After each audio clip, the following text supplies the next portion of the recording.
Let's get started. It's a great pleasure to introduce Maissam Barkeshli as our speaker today. So, Maissam did his PhD at MIT with Shelgan, and then did postdoc at Stanford in the station field, and he's now a faculty at Maryland.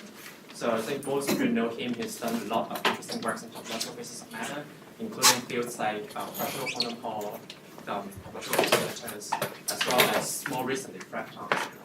And then he's also been doing something which is a lot more quantum information compared to the condensed matter, so he's a very broad interest. But today is going to tell us about relative anomalies in 2+1D symmetry-enriched topological physics. Okay, thanks Adrian for the introduction, and thank you for coming, and thanks for the opportunity to speak here. So since it's a small audience, so let's just keep it informal. Please ask questions when you don't understand. Some of this stuff can get abstract, so please just feel free to ask if you're not sure what's going on. So this is I'm going to talk about something that is a paper that I'm writing with Meng Cheng about this subject of relative anomalies. And it's here I've listed the kind of most relevant references for the discussion that's going to happen here. Now, this study of symmetric topological phases of matter, many papers, so there are many relevant references, and since I'm giving a Blackboard talk, I don't have time to just mention what everyone did. So these are definitely not all the important references in the field, but they're just the ones that are most directly related to what I'm going to be talking about. So the overall question here that we're after is we want to understand some very general framework for characterizing all possible symmetry-enriched topological phases of matter. Okay?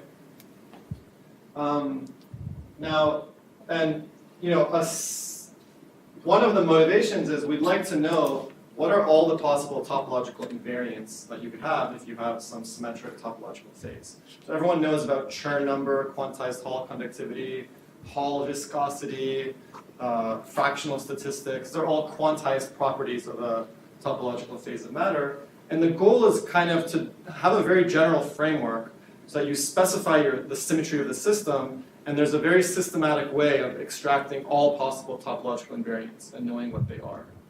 Okay, so those are some of the general goals here. Now, in this talk, I'm going to specialize to bosonic systems. So when the microscopic constituents are fermions, then you need to do some additional work, and that theory hasn't been laid out yet. So here the theory is about situations where the microscopic constituents are bosons. Now, when we consider 2D systems, 2+1D systems,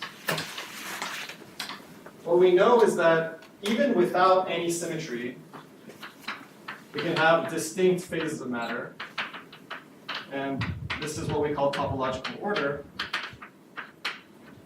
where you have anyons as quasi-particle excitations, and we have a theory that describes the properties of anyons in a topologically ordered phase. There's a mathematical theory called the unitary modular tensor category.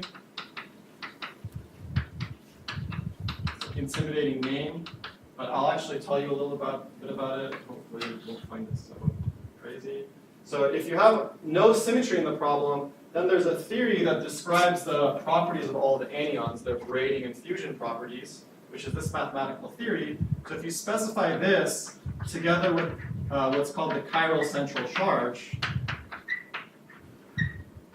C minus, these two objects completely characterize a topological phase of matter in 2 dimensions without any symmetry. So now we add a symmetry.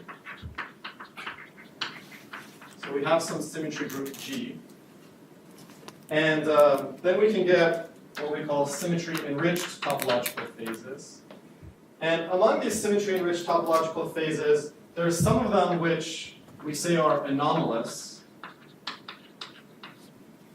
So they can only occur at the surface of 3+1D SPT states, which is some interacting generalization of a topological insulator, which does not have any intrinsic topological order. Or they can be non-anomalous, in which case they can exist in 2 dimensions without needing a 3 plus 1 dimensional bulk. Okay, so now if we have some topological order and some symmetry G, the distinct SETs are partially characterized by how the quasiparticles carry fractional quantum numbers under the symmetry. And depending on that, the way that the quasiparticles carry fractional quantum numbers, that's what dictates whether the SET is anomalous or non-anomalous. So a very nice example to keep in mind, which is due to Semple and Ashton, is you take Z2 gauge theory, Z2 spin liquid, and suppose that your symmetry is Z2T, which means time reversal, but time reversal squares to the identity globally on the system. Now, if you have such a situation, you can ask whether the anyons carry a local Kramers degeneracy. So we can define an invariant eta ET and eta MT, which can be plus or minus 1 for each of them. And depending on whether eta ET is plus or minus 1, that means that locally, sort of for the E particle, you have T squared equals plus 1 or minus 1. So the E particle could carry a Kramers degeneracy or not, and similarly for the M particle. And what Semple and Ashton pointed out was that the case minus 1, minus 1 is anomalous. This can only occur at the surface of a 3 plus 1 dimensional SPT protected by time reversal symmetry. Okay. So, so this was an example that they came up with, and so this kind of motivates a general question of how would you compute anomalies in general. So you'd have to, so given some topological order, you'd have to have some framework for characterizing all of the different possible symmetry fractionalization classes. And then given that framework and the data that distinguishes different symmetry fractionalization classes, you'd like a way of explicitly just computing what the anomaly is. Okay, that's what you would like. Now there's an additional motivation here about computing anomalies, which came up a few years ago, which is that a few years ago it was realized that these Lieb-Schultz-Mattis theorems can be rephrased in the language of anomalies. So the Lieb-Schultz-Mattis theorem, remember, is a theorem about what can possibly happen if you have spin 1/2 per unit cell, and you ask what are the possible ground states if you have spin 1/2 per unit cell.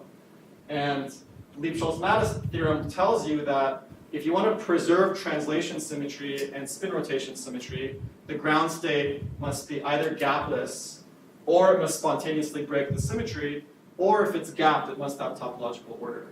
And it turns out that you can actually rephrase that Lieb-Schultz-Mattis, those Lieb-Schultz-Mattis constraints in the language of anomalies. So that's another motivation, is like if you're given a topological order, we want to be able to calculate the anomalies because that can tell us whether, say, spin 1/2 per unit cell would be able to realize that particular symmetry fractionalization class. So that's an additional motivation. Now, one of the advances from a couple of years ago is that we figured out how to calculate anomalies for Z2 time reversal. So that's what was done in this paper.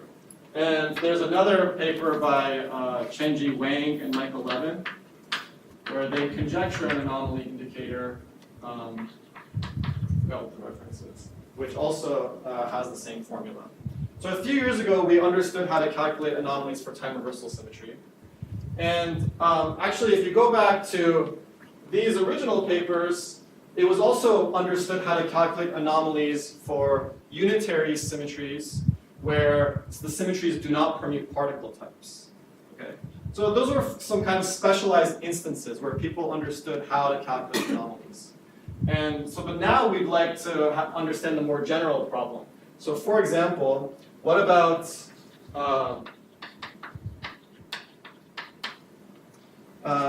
more general types of symmetries, like, and the example that I like to think about is Z4 time reversal. So you have a time reversal symmetry. It does not square to the identity, but rather it squares to some unitary symmetry, and then you raise to the fourth power to get the identity.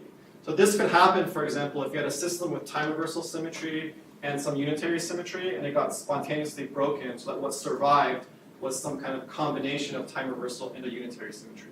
So that new kind of time reversal might satisfy something like it raised to the fourth power is the identity, but not squared. So what about more general symmetries like Z4 time reversal or Z4 reflection symmetry? And by the way, when we did Z2 time reversal, we could also do Z2 reflection symmetry. So we often treat reflection and time reversal on equal footing. So it's really space-time reflection symmetry as one combined. So what about more general symmetries like this? What about mixed anomalies?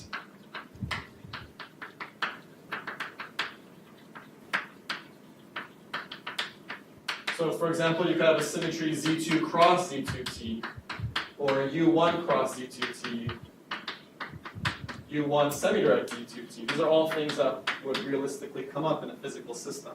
How would you, and then you can have mixed anomalies between the two symmetries. So you would have no anomaly for time reversal by itself, but then when you had this symmetry as well, then there could be a mixed anomaly between them. So we'd like to know how to calculate that. We'd like to know how, just a general formula for computing situations, even if the symmetry is completely unitary and does not have any reflections, but they permute anyons. So basically we want a very general formula that can just let us calculate the anomaly always. Okay? And so far we didn't really know how to do that. So what I'm going to be talking about is, I've sort of, this is a problem I've been kind of wondering about for several years, basically since we wrote this initial paper 5 years ago, 4.5 years ago. So now with the help of some of these, understanding some of the papers that were written and then adding a few new ingredients, I think I understand how you can calculate relative anomalies, which I'll explain what exactly that means, for very general, for all, basically all possible symmetry types. Okay, so that's what I want to convey. Are there any questions about why we're doing this and what's being done?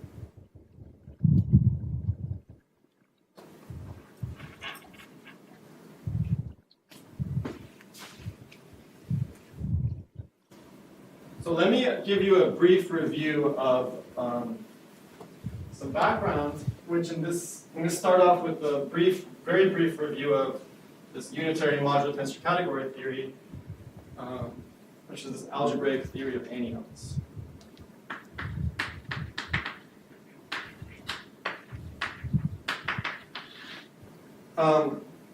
So the point is that when you have some anyon system, you have some topologically distinct classes of particles, sometimes called different superselection sectors. So each of these represents some topological class of excitation, and they cannot be related to each other by any local operator. So you have these, so these are the anyons. Now the first thing is these anyons have some fusion rules. So what that means is that if you take some region of space, you can assign an anyon or topological charge to that region of space. For example, here we could have some topological charge A, and then here we could have some topological charge B. And then you could have a situation where the overall topological charge of a region that contains two of these would be C. And so this number NABC is some non-negative integer which tells you whether C is allowed. And if it's allowed, if NABC is greater than 1, it tells you that there could be more than one way of fusing A and B to C. So in the theory, okay, so let's now imagine we have a system with, say, many particles. So you have some system with many particles, A1, A2, A3, A4, A5. So the way that you can think about the states of such a system is you first ask what's the topological charge of these two, and what's the topological charge of this, and then this, and then this. So if you pick an orbit ordering on the anyons, you can just one by one do this kind of thing. And so we describe this by a fusion tree. A1, A2, A3, and so on. This would be B1, B2, B3, and so on. So what this means is that if you have the state of the system with these n particles, you can actually think of the state as a superposition of different fusion channels. The state is actually a superposition of states where A1, A2 fuse to B1, then B1, B, and A3 fuse to B2, and so on. And then you have coefficients for this expansion. So A1, A2, to B1, and so on. So the whole point of this fusion tree is that it's telling you how you can expand the state of the system in terms of definite fusion channels for the quasiparticles. In the theory, a building block is sort of a vector space that appears at each vertex. So we have a vector space V, A, B, C. Often the dimension of this vector space is just 0 or 1 in most theories. But in general, it's the fusion coefficients. So if the dimension of this vector space is more than 1, then I actually need an additional index here because I need to specify the way, which particular fusion channel, which particular way that A1, A2 would be fusing to B1, and so on. But now, immediately you'll realize, well, this decomposition was arbitrary. I could have picked a different ordering of the anyons and decomposed the fusion tree that way. So there are basis transformations between different ways of doing this decomposition. So if I have these particles here, some fusion channel, I can rewrite this fusion tree as a superposition of this fusion tree.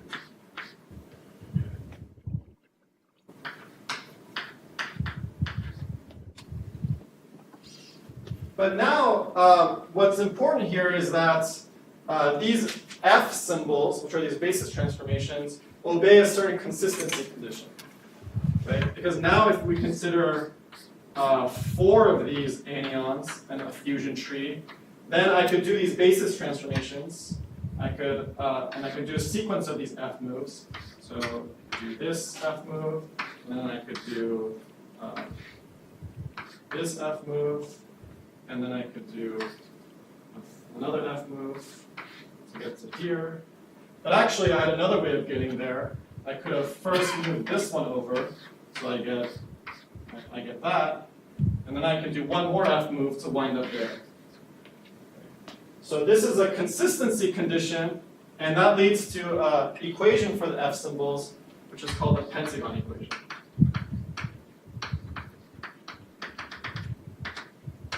Which is basically, schematically, FF is the sum over FFF. You just work out all the details of this. So this is the same as pentagon equation. So if you have a fusion and a set of F symbols which satisfy the pentagon equation, you have what's called a fusion category.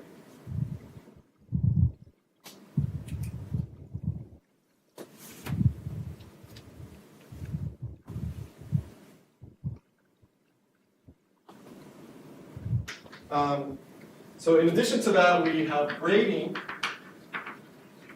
So if we can consider a diagram like this, that's going to be related to this diagram by these R symbols. And what that means then is that if I have some states, A1 through AN, and I want to braid anyon 1 and 2 with each other, then I go into this fusion channel decomposition, and I can write this as a sum of these coefficients, and I'll do an exchange of A1, A2 in the B1 fusion channel, and then another exchange of A2 with A1 in the B1 fusion channel.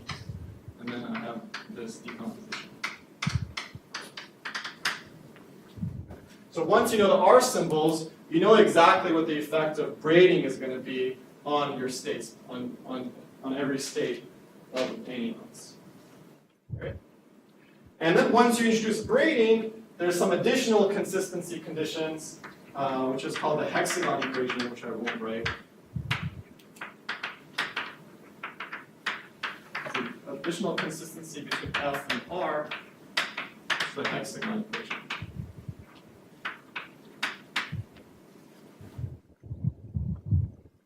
So basically the point is that, so once you have a consistent solution of F and R, then you have a braided fusion category.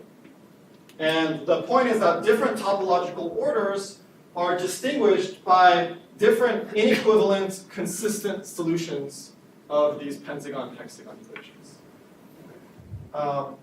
There are some small additional constraints as well. I won't get into it. Anyway, this is the structure of a unitary modular tensor category. It's different inequivalent consistent solutions of F and R symbols.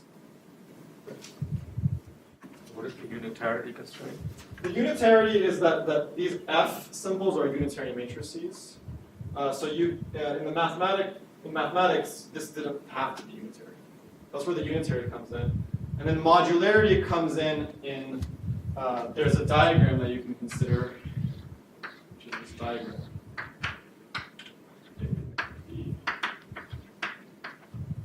Which you can evaluate. Modularity is the condition that this matrix be unitary. It's equivalent to the condition that for every anyon, there's some other anyon which braids non-trivially with it.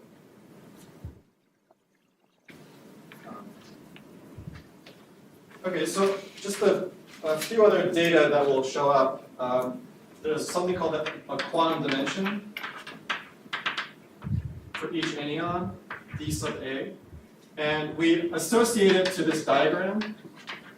And you can think of the quantum dimension as if I have n anyons, n anyons of type A, then there's a ground state degeneracy, which is topologically protected, which goes like dA to the n. And then there's another piece of data that's important, which is the twist, which is, if you sort of evaluate this diagram, this is some twist times this diagram. So it's kind of like a spin of the particle. And if you know F and R, you can recover D and theta. So F and R tells you everything. Theta and D are not new numbers.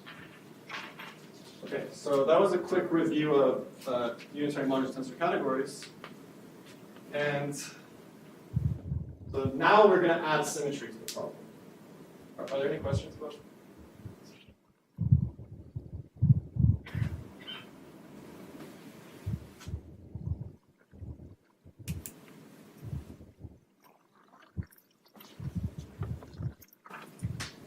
So let's add a symmetry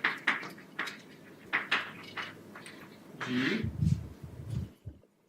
So the first thing we need to specify when we have a symmetry is we need to specify a map from the symmetry group to some group of automorphisms of the category.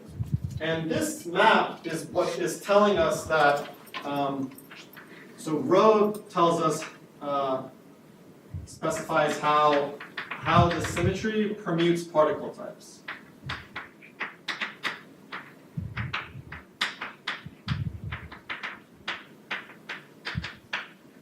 So for example, if you take Z2 gauge theory, there's electric magnetic duality. So you can have a symmetry which exchanges E particles and M particles. Or if you had a double layer system where the two layers were identical, there could be a layer flip symmetry, which takes every anyon on the top layer to every anyon on the bottom layer. There's another kind of automorphism of the tensor category. So this map, the group homomorphism, tells us how the symmetries permute the anyons. So this rho sub G takes an anyon A, some other anyon, which I'll write as GA, and also it acts on these vector spaces. So if I have this vector space VABC that I introduced earlier, it takes this vector space to some other vector space. And we can write this map out by picking particular basis. So let's pick some preferred basis for each VABC. So this rho sub G acts on that, and it gives us some in general matrix,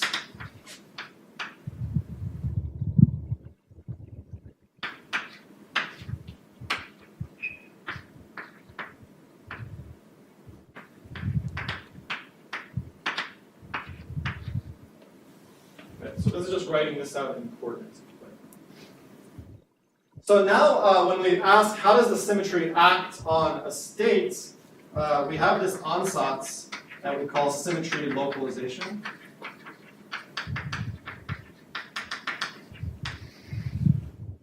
Which is the statement that we have some states of n anyons.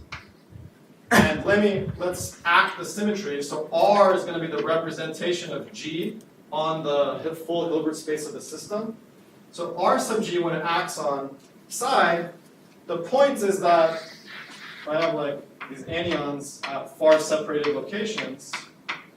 When we act by RG, what we get is, because the system is gapped, has a finite correlation length, away from these anyons, the system looks like the ground state.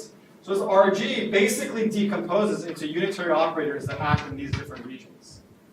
So we have U, G, region 1, UG, region 2, and so on, up to UN.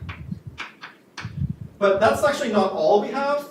In addition to that, we can have a transformation, rho sub G, that acts on this state.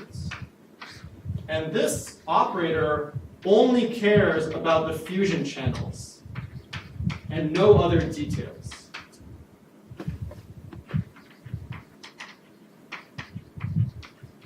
So if there's some additional degrees of freedom which have nothing to do with the fusion channel decompositions and so on, this rho sub G just doesn't, it's blind to that. That's all, those are what U's act on. This rho sub G is only acting on this topological state space that you need to use to build up the whole state of the system. There was an example of a degree of freedom that would not be that. What's an example of a degree of freedom? That would not be this? That would not. Well, suppose I had an anyon which just carried spin. So this rho sub G would be blind to that. It just wouldn't care. But these U's care about that. Now, this symmetry localization ansatz is not necessarily consistent once you pick a row. There can be choices of row for which this ansatz is not consistent. So that's what we've been calling a symmetry localization obstruction or symmetry localization anomaly. And that's just not going to be the subject of this talk. So I'm not going to say much about it, but I'll just specify, I'll just say one sentence. So this row defines an element O, which happens to live in some third cohomology group of G with coefficients in A. I'll explain what A is in a second. So A is the group of abelian anyons.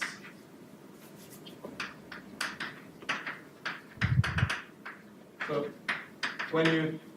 the property of abelian anyons is that when you fuse them, you get a unique fusion outcome. So you can think of abelian anyons as forming a group.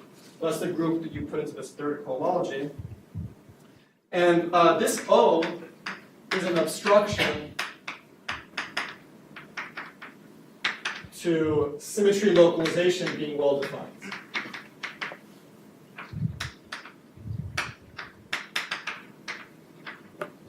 So there's some cool examples that we came across a couple years ago, like SP4 level 2 Chern-Simons theory. It's time reversal invariant, but it turns out you just take the only action of time reversal symmetry that you can think of, and you assume time reversal squares the identity, you'll immediately run into this H3 obstruction. So we have some interesting examples of that. Okay, so let's assume this obstruction vanishes. Then we can define what we call symmetry fractionalization. And here, the ultimate result is that different symmetry fractionalization classes are related to each other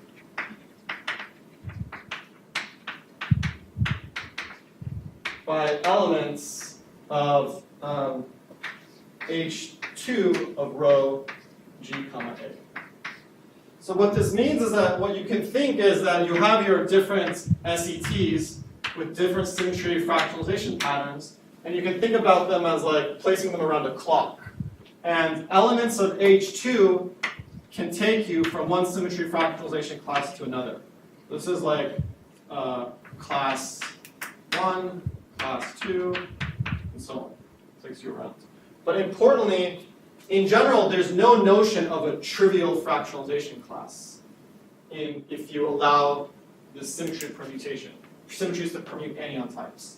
So now, when the symmetries do not permute anyon types, so when rho is trivial, so in general, there's no canonical trivial fractionalization class. But if rho is trivial, so no symmetries do not permute particle types, then there is a canonical trivial fractionalization class, which is the class where no particle carries any fractional quantum numbers under the symmetries. Right? But if the symmetries, if anyons get permuted by symmetry, you can't define a notion of every particle having trivial, not having any fractional symmetry quantum numbers. Okay. So just if rho is trivial, there's a very nice way of thinking about this. I think Mike Carmelli was among the first to point this out, which you can take two unitaries, unitaries for different groups but associated with the same region. And you can see that, ask what happens when I combine UG and UH, and how is that related to UGH? Well, it turns out it's related by a phase. Now that phase depends on what the anyon is in region 1. And so this can happen even though the representation of the symmetry on the whole Hilbert space might be linear. So this is an example of what's called a projective representation. And so there's a sense in which each particle carries a projective representation of the symmetry. But this naive thing doesn't work so cleanly when you have permutations of symmetries. So the theory is more sophisticated in that case. Okay, so now a nice way of understanding symmetry fractionalization is to consider symmetry defects.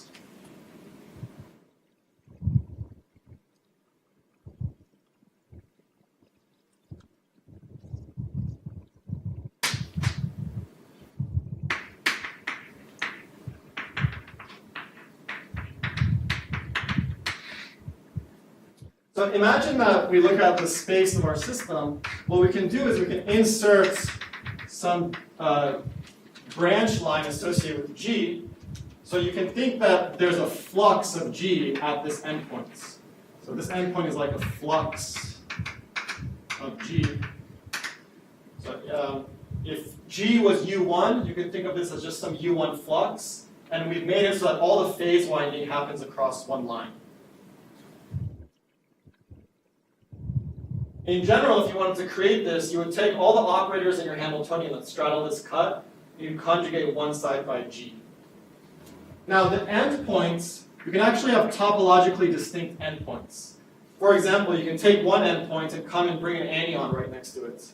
Now that endpoint is not topologically equivalent to the original endpoint. So we actually have topologically distinct classes of endpoints. In space-time, the picture is that you have a sheet. You have some sheets associated with G. And when an anyon, say, crosses the sheet, it gets mapped to, gets permuted into a different anyon. So here I can take A, and then it gets permuted to a different anyon across the sheet. Now, one point that I'd like to make is, I don't see any problem with considering defects for reflection symmetry. So for reflection symmetry,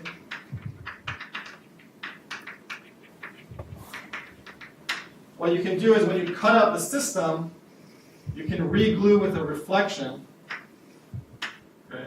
So you're actually kind of introducing a cross cap into the space. So now when anyon goes over here, it actually gets mapped to the other location, and then it gets acted on by the action of reflection. So A starts here, but it winds up over there. So in this whole analysis, I'm going to allow defects or reflection defects that have this property. And I'm just going to imagine that we flatten them out. So it's just like kind of a line defect. So the symmetry defects have fusion rules. Question. Yes. Can I also have a spatial understanding of time reversal defect? Okay, so I don't want to have a defect understanding of time reversal because I don't feel very comfortable with it. You have a nice paper with Ashvin where you mention a possible time reversal symmetry flux, but you're shaking your head. So.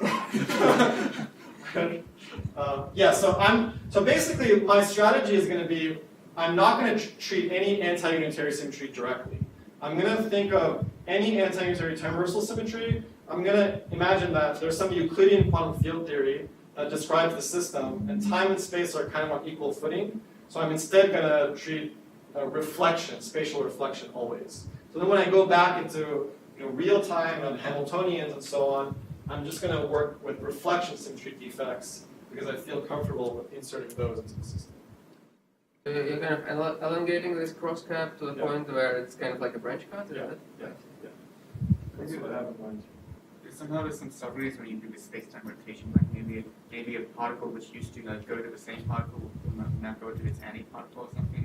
Correct. In fact, when you do the space-time rotation, you want to replace T generally by reflection times charge conjugation. So often when we replace time reversal with spatial reflection, we also have this charge conjugation. Okay, so the symmetry defects have fusion rules. We have AG times BH equals sum over CGH and AG, BH, CGH, and CGH. Okay. Now, I told you that different SETs, different symmetry fractionalization classes can be related to each other by elements of this H2. So imagine that we start with some theory. Let's call it theory 1, which has these fusion rules. Now I can ask, what do the fusion rules of theory 2 look like? And it turns out you can show that the fusion rules of theory 2 have the property that AG times BH is T of GH, sum over CGH, and ABC. CGH. So what's happening is that the original fusion rules are getting sort of twisted by T of GH, where T of GH is this abelian anyon valued cochain. T of GH is some abelian anyon, and it's a representative 2 cochain or 2 cocycle that lives in some cohomology group here. Now, immediately, if you consider twisting the fusion rules by this, you'll run into that you need that cocycle condition for consistency. So, for example, just the space-time picture for this fusion looks like this.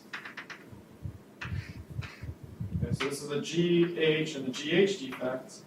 Now if I twist it and consider a different fractionalization class, I'm telling you that the defect fusion rules change. And so what happens is that there's an anyon string that appears at this junction. And then this can sort of propagate off in time. So this is an anyon, T of GH. And this is the Wilson string of that anyon.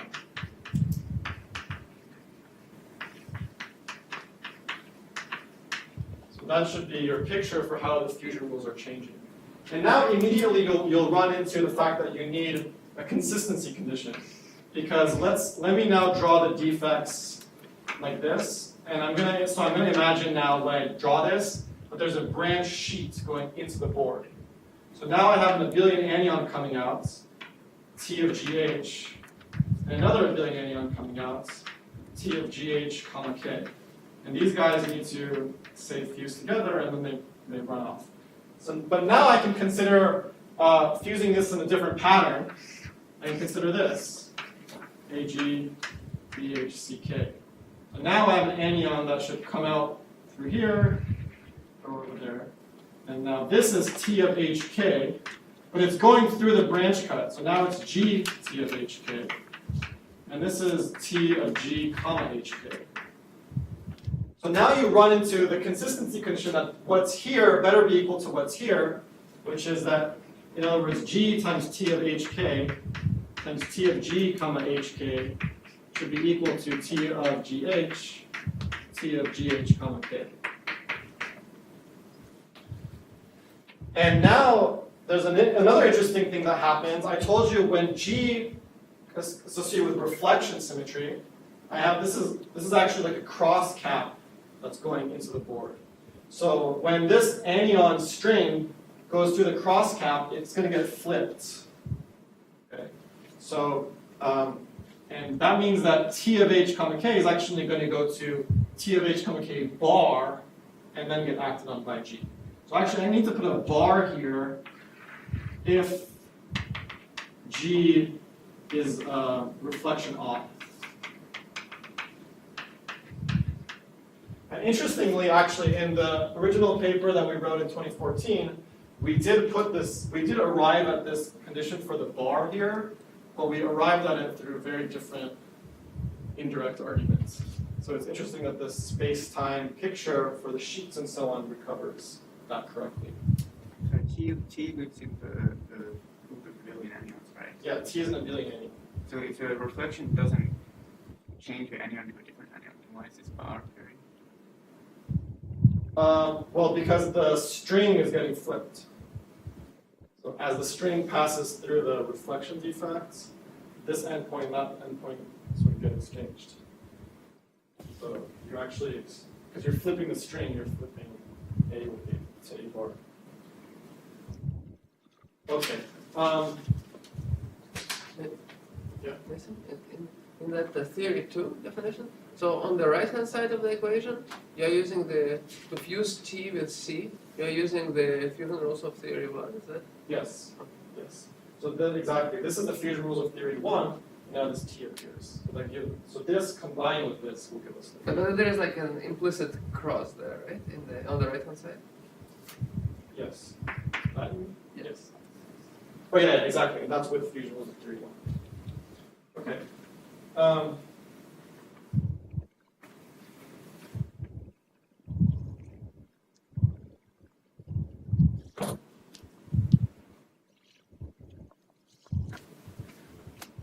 So now these defects have to have F symbols also. So if I have some G defects here, then under the F move, there should be an F symbol which maps this to this. So defects have F symbols. But actually there's an interesting twist that happens if we allow reflection defects. If we allow reflection defects, then we should keep track of the local orientation of spacetime.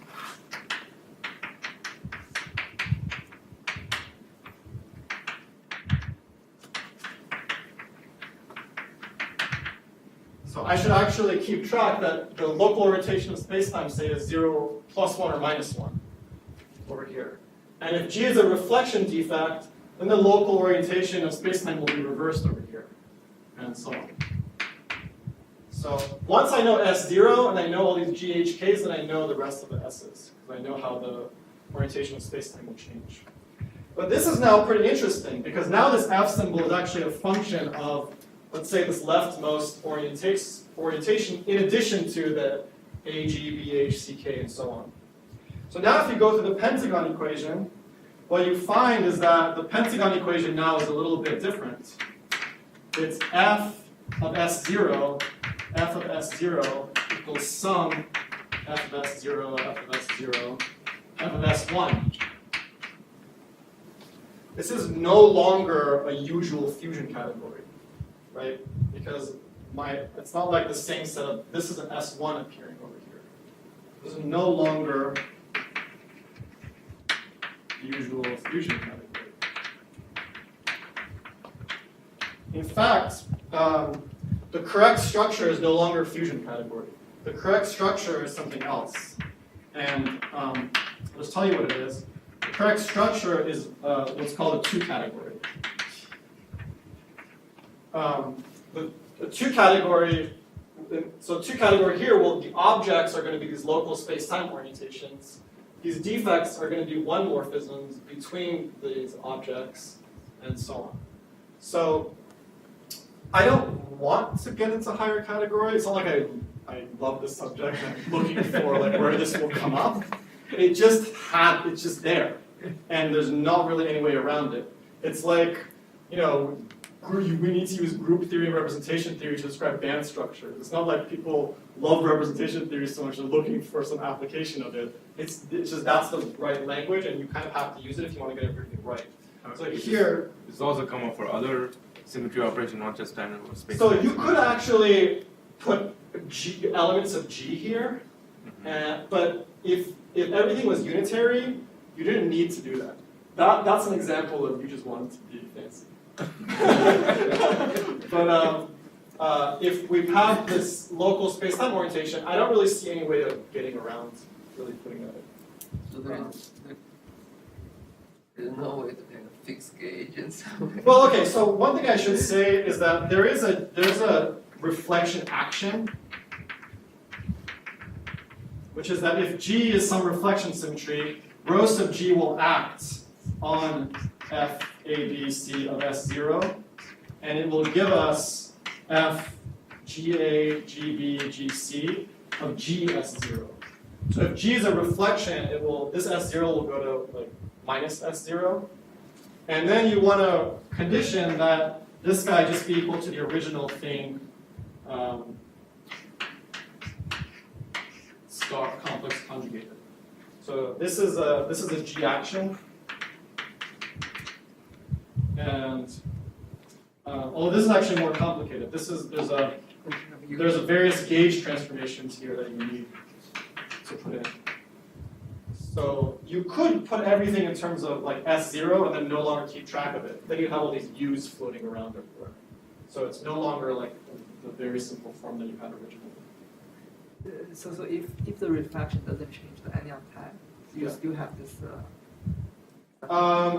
So there, I think you might be able to set all U to 1, and then you can just get away with putting a complex conjugate. You just put S0 but complex conjugate.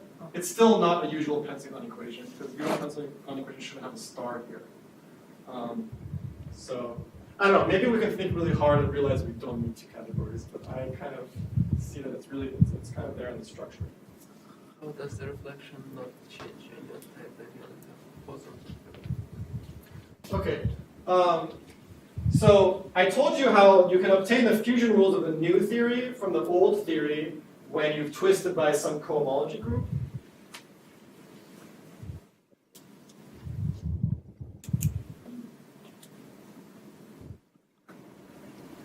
So you can also determine the F symbols of the new theory from F symbols of the old theory. So if we have our theory 1, we have some F move over here for the defects. Now we have the new theory, AG, BH, CK. And now, in terms of the labeling of the old theory, we have these abelian anyon lines coming out. Now we have a new set of F symbols, F tilde, that take us from here to here. AG, BH, CK. And now the point number 1 is that I can determine F tilde by just doing moves of the original theory. So I can get F tilde, so I can get from this picture to this picture in the original theory just by doing some series of F and R transformations of the original theory. So I can get F tilde, turns out, from 7 moves of the original theory. And that will tell me that I can actually express f tilde in terms of f dagger, f dagger, f dagger, r dagger of the original theory. Okay, so now we're kind of where we want to be for answering the original question that I posed, which is now we can ask about consistency of the F symbols of the new theory. So we want to check the pentagon equation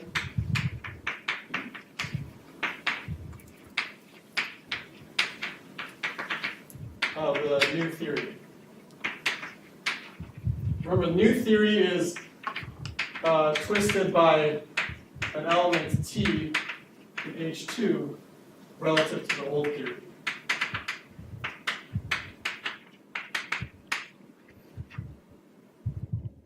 So checking the pentagon equation means, okay, let's draw fusion tree for 4 defects. But now, because we're in the new theory, we have these abelian lines coming out. And then we have, we have 5 of these pictures, right? We have this guy with now abelian anyon lines coming out.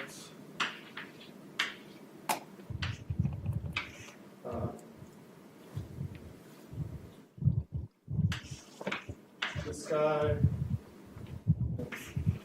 This guy. This guy. And these all have some abelian anyon strings.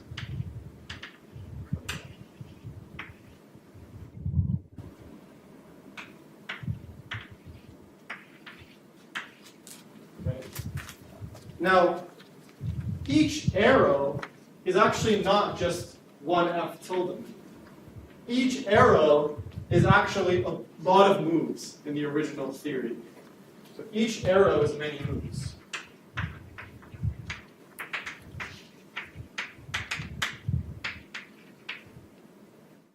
In fact, if you want to go around this circle and come back to where you started, turns out you need 15 moves.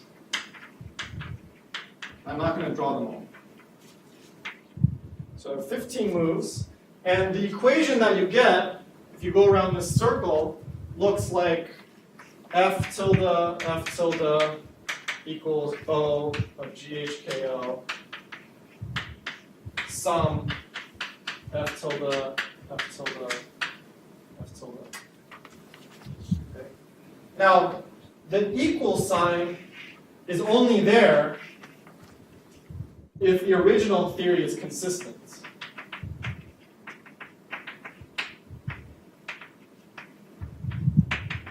So theory 1, remember,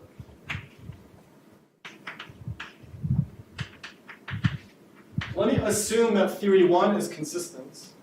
So then I'm going to get this equality to go around. Everything's fine. The original theory is consistent. So any set of moves I do in the original theory that takes me back to where I started better be an identity. So in the original theory, I go around this circle of 15 moves, I'm going to get an identity. That has to be equal. But now you see that the F tilde symbols do not satisfy their pentagon equation. They have an extra O out front over here. So this O is actually the failure of the new theory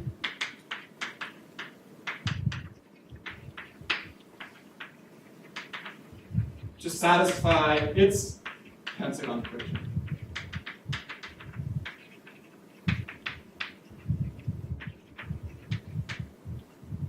So this O, GHKL, you can read it off after doing these 15 moves. And I'll just write it for you what it looks like. It has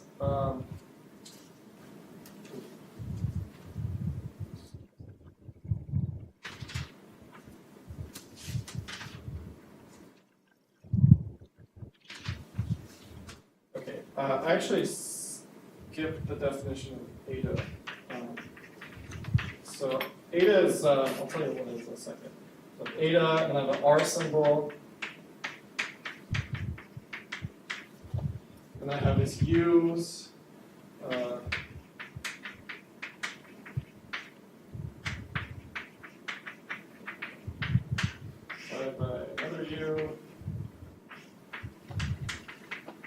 Remember, these U's are those quantities that I defined early on when I introduced global symmetry. And then I have a product of F symbols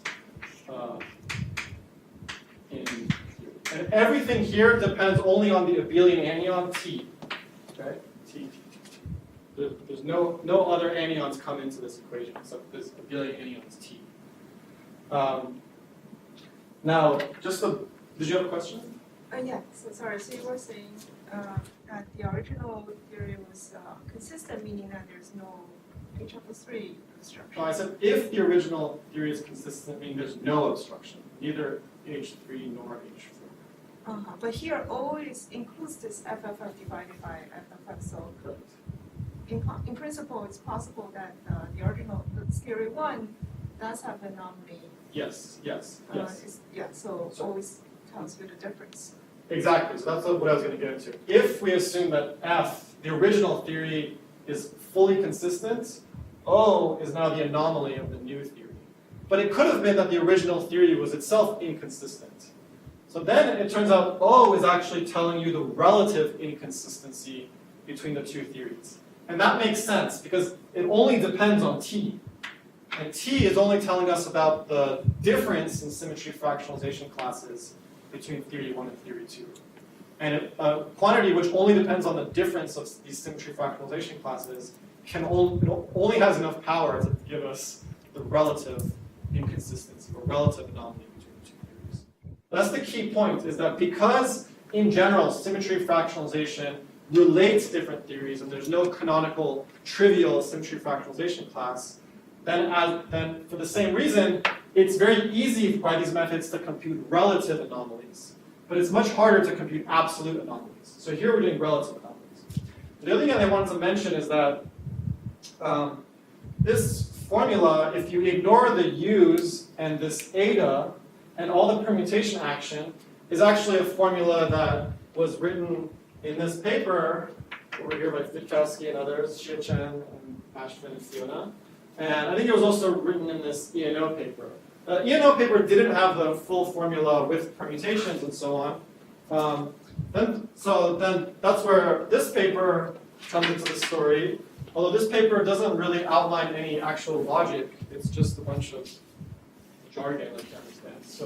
So it's not easy to get all of this in that paper. But here, the new thing that we can add on to it is that we can add these local orientations of space-time and keep track of that all the way through.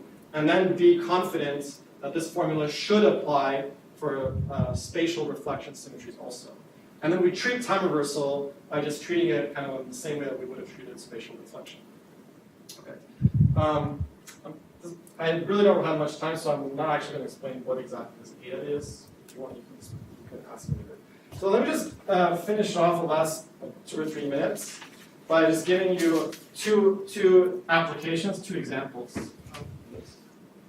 Is it possible that there is no, for a fixed row which doesn't have a H3 anomaly, that there is still no consistent solution of the pentagon equation for the d-types? I can't think of an example off the top of my head, but I don't really see why not.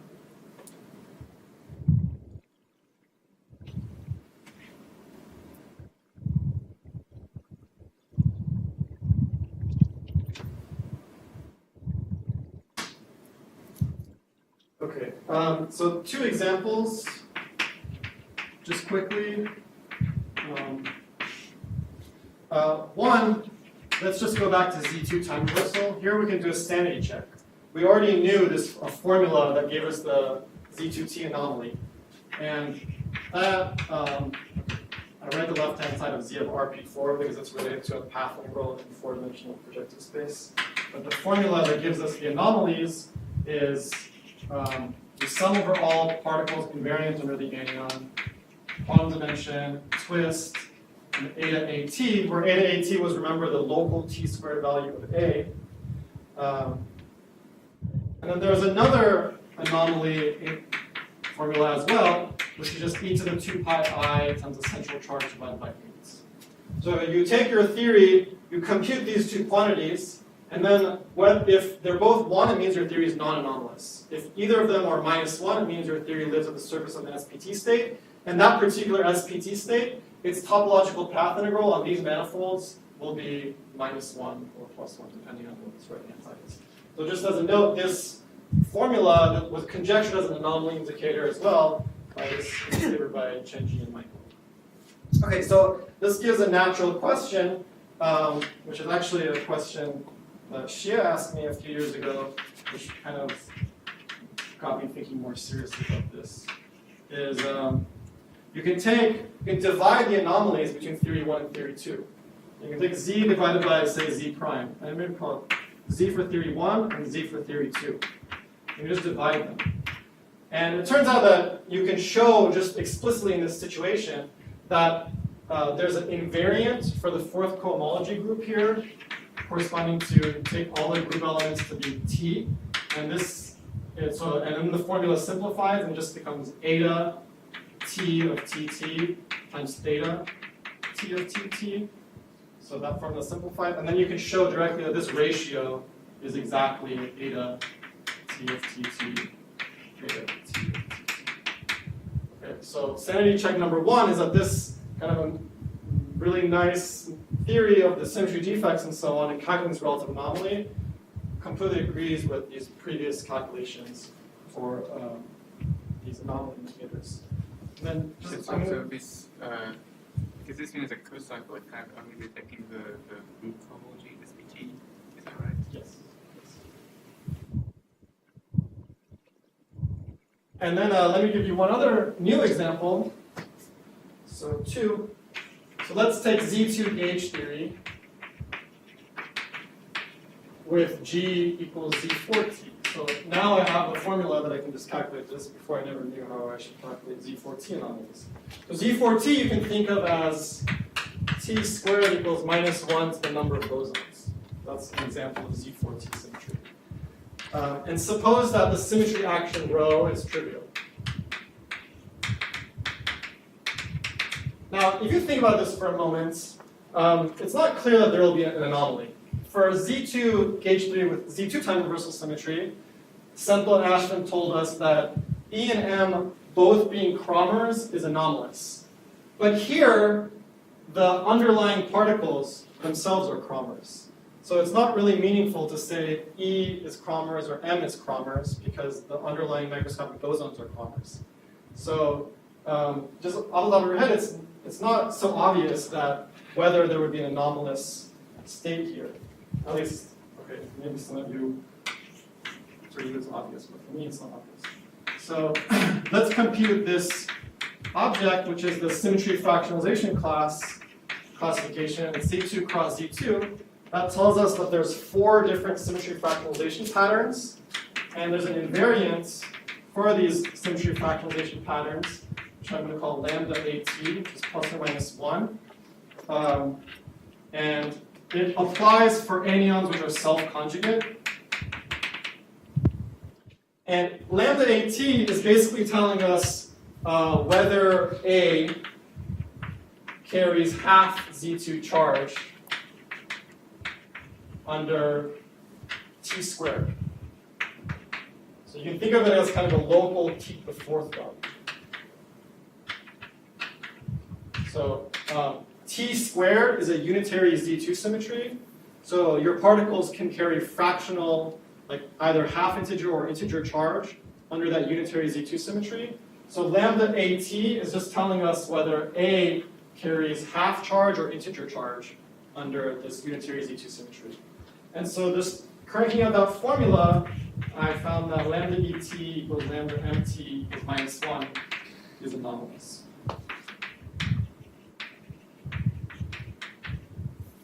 So this is like an analog of ETMT.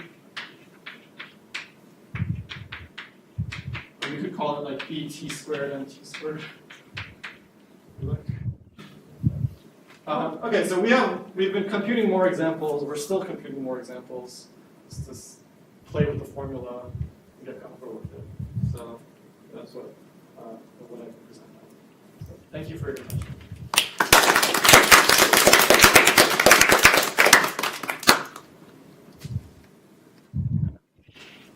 how do you compute the absolute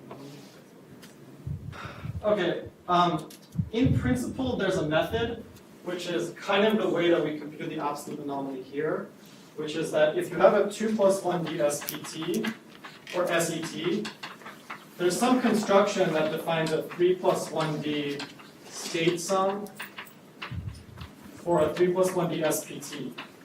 And then you have to evaluate that 3 plus 1D state sum on an appropriate 4 manifold. And then that will give you the absolute anomaly. So in principle, this is the procedure. But actually, so you need to do two things. You need to figure out how to define that state sum, and then you need to figure out what 4 manifold to pick. And these are things that haven't really been completed so far. Aspects of this have been completed by Sean Kui, actually, a JCon student, but not for like the most general kinds of symmetries. And finding out what 4 manifolds to evaluate the path integral on is a very hard problem. But in specific cases, like for the case of Z2 time reversal, we were lucky because René Thom had told us from the 60s that the unoriented cobordism group is generated by these 2 manifolds, so we knew that these were the 2 manifolds we should look at, and so on. But now if you go to more complicated symmetries like Z4T, mathematicians haven't necessarily worked out what the generating manifolds of the cobordism groups are. So, we have to figure out what manifolds to look at. That's the hard part. So what data could it in principle depend on the SET? Extended in something? It basically, the SET, I forgot to really get into this. The SET is characterized by F symbols, R symbols, U symbols, and there's also an additional set of symbols, eta. So this is the data that fully characterizes the SET. And it's subject to consistency conditions and so on. So that's the data that we outlined in this paper. And although that data we didn't really know how to extend that data to the case of space-time reflection symmetries, although now I think if you just include these local orientations everywhere and you're careful about how the G action acts on these symbols with the local orientations, then everything should work. So that's the data. This is the data. And so this data is somehow what the ultimate formula should depend on. Those F and R, specifying an SAT, those are just for the anyons, right? Not for the defects. No, you also need the full defects F symbols. You need all of it. Because it's the different defect F symbols which can distinguish like whether you stacked an SPT on top of your SET. Suppose I don't care about stacking SPT. Then I think you only need the anyon F symbols together with U's and etas. Yeah, you're right. So the data should actually be F, R, U, and eta for the anyons. And you probably not care about putting defects, the corresponding symbols for the defects. And also rho. Oh yeah, rho is only this here. There are for defects? Yes, yeah, that's this G crossed R. So like if I have some G H defect which can split into G and H, then this H can go through the G. And have some this. And now what comes out here is H, but what comes out here is HG, H inverse. So There are no additional anomalies associated with braiding being consistent with it. grading of the defects being consistent? I guess no, not in this story. Not that we know.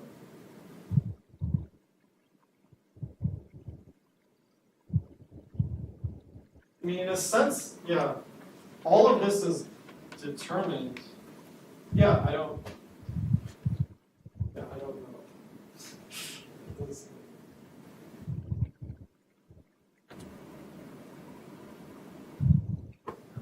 are no more questions. Let's thank Maissam again.